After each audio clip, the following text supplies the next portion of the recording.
নমস্কার বন্ধুরা, eternal truth YouTube চ্যানেলে আপনাদের সকলকে স্বাগত। কমেন্টে লিখুন জয় মা কালী, শেয়ার করুন প্রিয়জনের সাথে। চ্যানেলটিতে যদি নতুন হয়ে থাকেন সাবস্ক্রাইব করুন আরও নতুন নতুন গল্পের জন্য। আজকের আধ্যাত্মিক কাহিনী, আজ আমরা জানব অভিশাপের কুকুর জন্ম, শ্রীকৃষ্ণের বাণীভিত্তিক আধ্যাত্মিক কাহিনী। প্রাচীনকালে যখন ধর্ম আর অধর্মের সূক্ষ্ম সীমারেখা মানুষ বুঝতে পারত না, তখন পৃথিবীতে এমন অনেক ঘটনা ঘটত যা মানুষের কর্মফলের গভীর রহস্যকে প্রকাশ করত। সেই সময় এক রাজ্যের নাম ছিল সুবর্ণপুর, ধনী, সমৃদ্ধ, কিন্তু মানুষের অন্তরে লুকিয়েছিল অহংকার, লোভ আর নিষ্ঠুরতা। এই রাজ্যের এক ধনী ব্যক্তি ছিল, নাম রুদ্রনাথ। বাহ্যিকভাবে সে ধর্মপরায়ণ, মন্দিরে দান করত, কিন্তু অন্তরে ছিল নিষ্ঠুরতা। সে দরিদ্রদের ঘৃণা করত, পশুদের অত্যাচার করত, আর নিজের স্বার্থের জন্য যে কাউকে প্রতারণা করতে দ্বিধা করত না। রুদ্রনাথের সবচেয়ে খারাপ অভ্যেস ছিল পথের কুকুরদের উপর অত্যাচার করা। সে মনে করত এরা নিম্নজাত, এদের কোনো মূল্য নেই। একদিন এক বৃদ্ধ সাধু তার দরজায় এসে ভিক্ষা চাইলেন। সেই সাধুর সঙ্গে ছিল একটি ক্ষুধার্ত কুকুর। কুকুরটি শান্তভাবে বসেছিল, কিন্তু রুদ্রনাথ রেগে গিয়ে লাঠি দিয়ে কুকুরটিকে মারতে শুরু করল। সাধু চিৎকার করে বললেন, থামো, এ শুধু কুকুর নয়, এটি এক জীবাত্মা, ঈশ্বরের সৃষ্টি। কিন্তু রুদ্রনাথ হাসতে লাগল। কুকুর আবার জীবাত্মা? এরা জন্মেছে কষ্ট পাওয়ার জন্য। সেই মুহূর্তে সাধুর চোখে আগুন জ্বলে উঠল।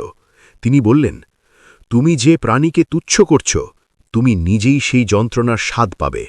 তোমার পরবর্তী জন্ম হবে কুকুর হিসাবে। এই বলে সাধু চলে গেলেন। রুদ্রনাথ সেই কথা শুনে হেসে উড়িয়ে দিল। কিন্তু কর্মফল কখনো মিথ্যে হয় না। কয়েক বছর পরে রুদ্রনাথ অসুস্থ হয়ে মারা গেল। মৃত্যুর পর তার আত্মা পৌঁছল যমলোকের দরবারে। যমরাজ কঠোর কণ্ঠে বললেন, তুমি মানুষের শরীর পেয়েও মানবতা হারিয়েছ। তোমার নিষ্ঠুরতা, অহংকার আর প্রাণীর প্রতি অত্যাচারের জন্য তোমাকে আবার জন্ম নিতে হবে, কুকুর হিসেবে। রুদ্রনাথ কাঁদতে লাগল, আমাকে ক্ষমা করুন, আমি বুঝতে পারিনি। কিন্তু তখন আর কিছু করার ছিল না। রুদ্রনাথ জন্ম নিল একটি পথের কুকুর হিসেবে। প্রথমবার যখন সে চোখ খুলল, সে বুঝতে পারল না কেন তার শরীর এমন। কিন্তু ধীরে ধীরে সে অনুভব করল, মানুষ তাকে তাড়িয়ে দিচ্ছে। কেউ খাবার দিচ্ছে না, কেউ পাথর ছুঁড়ছে, কেউ লাঠি দিয়ে মারছে। তার হৃদয়ে কষ্ট জমতে লাগল। একদিন শিশু তাকে পাথর মারল।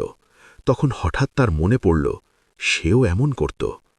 সে বুঝতে শুরু করল, এটাই আমার কর্মফল। দিনের পর দিন সে ক্ষুধায়, বৃষ্টিতে, শীতে কষ্ট পেতে লাগল। একদিন প্রবল বৃষ্টির রাতে সে একটি মন্দিরের সামনে আশ্রয় নিল। সেই মন্দিরে ভক্তরা ভজন গাইছিল, হরে কৃষ্ণা হরে কৃষ্ণা। সেই শব্দ তার হৃদয় ছুঁয়ে গেল। তার চোখ দিয়ে জল গড়িয়ে পড়ল। সেই মুহূর্তে সে মনে মনে প্রার্থনা করল, হে ভগবান, আমি ভুল করেছি, আমাকে ক্ষমা করুন। হঠাৎ এক অলৌকিক আলো ছড়িয়ে পড়ল। সেই আলো থেকে প্রকাশ পেলেন শ্রীকৃষ্ণ। নীল বর্ণ, ময়ূরপঙ্খী মুকুট, হাতে বাঁশি, অপরূপ রূপে তিনি দাঁড়িয়ে আছেন। কুকুরটি কাঁপতে কাঁপতে মাথা নিচু করল। কৃষ্ণের বাণী। শ্রীকৃষ্ণ মৃদু হেসে বললেন, হে জীব, তুমি অবশেষে বুঝতে পেরেছ, এই পৃথিবীতে প্রতিটি প্রাণী আমার অংশ। তিনি আরও বললেন, যে অন্যকে কষ্ট দেয় সে নিজেই সেই কষ্ট ভোগ করে। এই হল কর্মের আইন, কর্মা। কুকুরটি কাঁদতে লাগল, প্রভু, আমি কি মুক্তি পাব? কৃষ্ণ বললেন, অনুশোচনা, করুণা আর ভক্তি, এই তিনটি তোমাকে মুক্তির পথে নিয়ে যাবে। এরপর থেকে সেই কুকুর বদলে গেল। সে আর কারও ক্ষতি করত না, মন্দিরের সামনে বসে থাকত, ভক্তদের সঙ্গ পেত, কেউ খাবার দিলে কৃতজ্ঞতা প্রকাশ করত। একদিন এক সাধু তাকে আদর করে বললেন, এই কুকুরটি আলাদা, এর চোখে যেন মানুষের বেদনা আছে। ধীরে ধীরে তার পাপ ক্ষয় হতে লাগল। একদিন সে মন্দিরের সামনে শান্তভাবে শুয়েছিল। ভক্তরা কীর্তন করছিল, হরে কৃষ্ণ। সেই শব্দ শুনতে শুনতে তার প্রাণ বেরিয়ে গেল। আবার সেই আলো দেখা দিল। শ্রীকৃষ্ণ বললেন, তুমি তোমার ভুল বুঝেছ, অনুশোচনা করেছ, এখন তুমি মুক্ত। তার আত্মা উজ্জ্বল আলোতে মিলিয়ে গেল। এই কাহিনীর মাধ্যমে শ্রীকৃষ্ণ আমাদের যা শেখান: ১. প্রতিটি প্রাণী সমান। মানুষ, পশু, পাখি সবাই ঈশ্বরের সৃষ্টি। ২. কর্মফল অবশ্যম্ভাবী। যা করব তাই ফিরে আসবে, এই জন্মে বা পরের জন্মে। ৩. অহংকারী পতনের কারণ। অহংকার মানুষকে অন্ধ করে দেয়। ৪. অনুশোচনা মুক্তির পথ। ভুল করলে অনুতাপ আর ভক্তি মুক্তির একমাত্র উপায়। শাস্ত্র অনুযায়ী মানুষ কুকুর জন্ম পেতে পারে যদি প্রাণীর প্রতি নিষ্ঠুর আচরণ করে, অতিরিক্ত লোভী ও স্বার্থপর হয়, অন্যকে অপমান করে, অহংকারে অন্ধ হয়ে যায়। এই গল্প শুধু একটি কাহিনী নয়, এটি জীবনের একটি গভীর সত্য।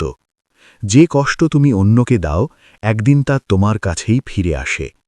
তাই শ্রীকৃষ্ণের বাণী মনে রেখো, দয়া, প্রেম আর ভক্তি এই তিনটেই জীবনের আসল ধর্ম। এই ছিল আজকের আধ্যাত্মিক কাহিনী। আপনাদের এই গল্পটা যদি ভালো লেগে থাকে, লাইক, কমেন্ট, শেয়ার, সাবস্ক্রাইব অবশ্যই করবেন। পুরো গল্পটা শোনার জন্য ধন্যবাদ।